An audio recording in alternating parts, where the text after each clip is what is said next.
एक बार की बात है। एक गांव में बल्लू नाम का आदमी रहता था। वो महाकंजूस था। अजी अब गर्मी बहुत बढ़ गई है, कम से कम घर में एक कूलर ही लगवा दो। अरे नहीं नहीं, तुम्हें पता भी है कूलर एक दिन में कितनी बिजली पी जाता है? शुक्र करो पंखे चल रहे हैं। बड़ी आई कूलर में सोने वाली। चलो जाओ और रोटी बनाओ, मुझे बहुत भूख लग रही है। ठीक है, फिर एक काम करो, बाहर से ही रोटी ले आओ। मैं इतनी गर्मी में खाना नहीं बनाने वाली। बड़े आए। अरे यार, ये तो गुस्सा हो गई, अब क्या करूं? अरे प्रियतम, तुम नाराज मत हो, मैं कल ही कूलर लगवा दूंगा। चलो अब जाओ और खाना बनाओ। फिर अगले दिन सुबह होने पर बल्लू दुकान से कूलर खरीदता है और रिक्शे पर लाद कर उसे घर ले आता है। उसकी पत्नी कूलर देखकर फूली नहीं समाती। फिर रात होने पर शीला कूलर चलाकर उसके आगे सो जाती है, लेकिन बिजली का बिल बढ़ने के डर के कारण बल्लू को रात भर नींद नहीं आती। वो बार बार जाता और मीटर की रीडिंग देखने लगता। अरे मर गए रे, ये नास मिटा मीटर तो 4 घंटे में ही 1 यूनिट आगे बढ़ गया। ऐसे तो बिजली का बिल बहुत ज्यादा आ जाएगा। अब क्या करूं, क्या करूं? फिर वो चुपके से जाता है और कूलर को बंद कर देता है और सोने का नाटक करने लगता है। तभी गर्मी के कारण शीला की नींद खुल जाती है। अरे ये क्या, ये अचानक से गर्मी कैसे हो गई? फिर उसकी नजर कूलर पर पड़ती है।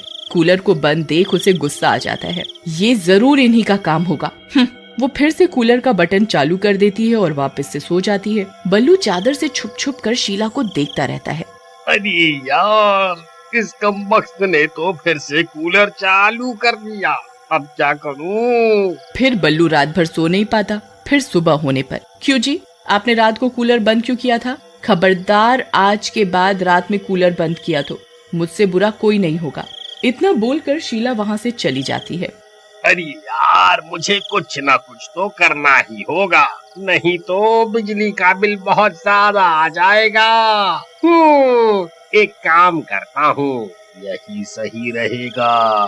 फिर रात होने पर शीला कूलर चलाकर सो जाती है। तभी बल्लू छत पर जाता है और एक कटिया बनाता है जिससे वो बिजली के तार पर डालकर बिजली चोरी कर सके। अरे बल्लू भाई, ये क्या कर रहे हो? जरा ध्यान से, थोड़ा सा भी ऊपर नीचे हो गया तो करंट लग जाएगा।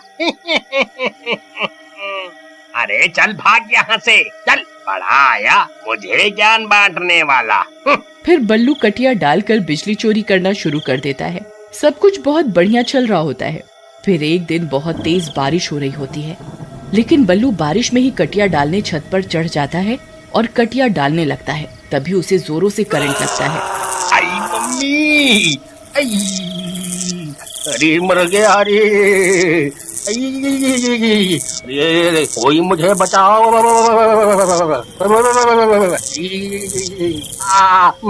मैं यहाँ चिपक गया हूँ। अरे कोई मेरी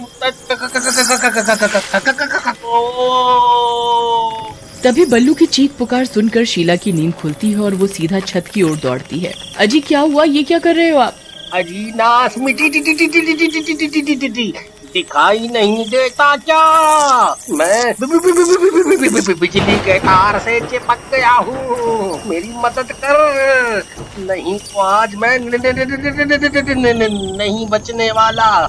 जल्दी कुछ करो। आई मम्मी,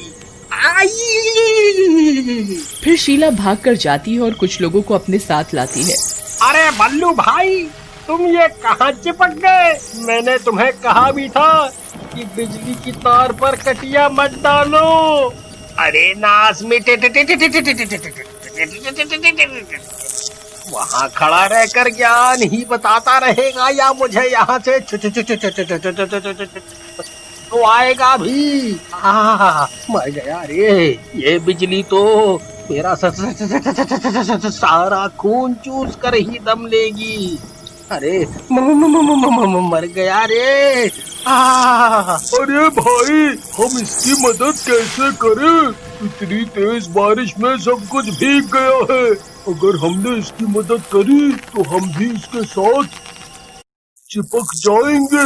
अरे मर गया रे। आ, आ, आ, फिर देखते ही देखते बल्लू मर जाता है।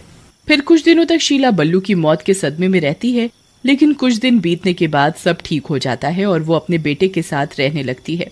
अरे माँ आज बहुत गर्मी लग रही है, कूलर तो चलाओ ना जरा सा। हाँ बेटा, क्यों नहीं। फिर शीला कूलर चालू कर देती है और वो दोनों सो जाते हैं। फिर कूलर चलते ही बिजली का मीटर तेजी से चलने लगता है। ये देखकर बल्लू का भूत जाग उठता है।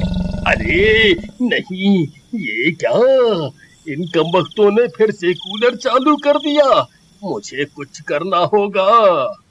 फिर बल्लू का भूत भागता हुआ छत पर जाता है और बिजली के तार पर फिर से कटिया डाल देता है। तभी सामने रह रहे मंगू की नजर उस भूत पर पड़ती है। उसे देखकर उसकी आंखें फटी की फटी रह जाती हैं। अरे प्रियतम, जल्दी यहाँ आओ, वो देखो बल्लू भाई का भूत। बल्लू भाई फिर से लौट आए हैं। मरने के बाद भी ये कटिया डालना नहीं भूले। फिर मंगू की देखा देखी सब गांव वाले अपने घर कूलर और एसी लगवा लेते हैं और रात होते ही सब लोग बिजली के तारों पर कटिया डालना शुरू कर देते हैं। पूरा गांव बिजली चोरी करने में लग जाता है। सब गांव वाले मुफ्त की बिजली का आनंद उठा रहे होते हैं। तभी एक दिन पड़ोस के गांव का एक आदमी वहां से गुजर रहा होता है। वो लोगों के घरों में कूलर और एसी लगा देखकर हैरान हो जाता है। अरे कमाल है भाई, इस गांव के लोग तो बहुत अमीर हैं, जो कूलर एसी लगवा कर बैठे हैं। हमारे गांव में तो बिजली भी पूरे समय नहीं आती, और इन्हें देखो। फिर थोड़ी दूर जाने पर उसे घरों के आगे बिजली के तारों पर कटिया डाली हुई दिखाई देती है। सभी गांव वाले बिजली चोरी कर रहे होते हैं। अच्छा, तो ये बात है, ये सब के सब बिजली चोरी करने में लगे हुए हैं। मुझे इसकी जानकारी बिजली दफ्तर को देनी होगी। फिर वो गांव वाला दौड़ता हुआ जाता है और बिजली दफ्तर में बिजली चोरी के बारे में बताता है। फिर अगले ही दिन बिजली दफ्तर से कुछ लोग आते हैं और सारी कटिया वहां से निकाल देते हैं। सब गांव वाले डर के मारे अपने अपने घरों में छिपे रहते हैं और वो लोग सबकी कटिया निकालकर अपने साथ ले जाते हैं। फिर रात होने पर शीला कूलर चालू करके सो जाती है। कूलर चालू होते ही बल्लू का भूत जाग उठता है और सीधा छत की ओर कटिया डालने जाता है, लेकिन कटिया तो पहले ही वो बिजली वाले अपने साथ ले जा चुके होते हैं। कटिया ना पाकर वो भूत गुस्से में आ जाता है और जोर जोर से चिल्लाने लगता है। उसकी आवाज सुनकर सभी गांव वालों की नींद खुल जाती है। अरे भाई, इस भूत की कटिया तो बिजली वाले अपने साथ ले गए, इसीलिए ये भूत पागल हो गया है। हमें कुछ ना कुछ करना ही होगा, नहीं तो ये किसी को जिंदा नहीं छोड़ेगा। भाइयों, मेरे पास एक तरकीब है, चलो हमें अभी बल्लू के घर चलना होगा। फिर सब लोग बल्लू के घर जाते हैं और शीला को नींद से जगाते हैं। अरे क्या हुआ, आप सब लोग इतनी रात गए यहाँ क्या कर रहे हैं? अरे शीला बहन, तुम तो मजे से कूलर चलाकर सो रही हो। ऊपर छत पर तुम्हारे पति ने चिल्ला चिल्ला कर पूरा मोहल्ला सर पर उठा रखा है। किसकी बात कर रहे हैं? ये तो मर चुके हैं। नहीं बहन, तुम्हारा पति भूत बनकर आज भी बिजली चोरी कर रहा है। आज कटिया न मिलने पर वो गुस्से से पागल हो गया है। हे भगवान, ये कैसे हो सकता है? मैं जानती हूँ इन्हें कैसे शांत करना है। मैं जब भी कूलर चलाती थी ये तभी कटिया डालने छत पर जाते थे। अगर हम कूलर बंद कर दें तो शायद ये शांत हो जाए। फिर शीला कूलर बंद कर देती है। कूलर बंद होते ही बिजली का मीटर स्लो हो जाता है और बल्लू का भूत वहां से गायब हो जाता है। भाई, आज तो जान बच गई, लेकिन कल फिर से कूलर चलते ही बल्लू भाई का भूत लौट आएगा, तब हम क्या करेंगे? भाइयों, मेरे पास एक तरकीब है, क्यों ना हम छत पर सोलर पैनल लगवा लें, जिससे हमें मुफ्त में बहुत सी बिजली मिल जाएगी और हमें बिजली चोरी भी नहीं करनी पड़ेगी। फिर अगले ही दिन गांव वाले सरकार की मदद से अपनी अपनी छतों पर सोलर पैनल लगवाते हैं और उस दिन के बाद से ना तो कोई बिजली चोरी करता है और ना ही बल्लू का भूत फिर किसी को दिखाई दिया।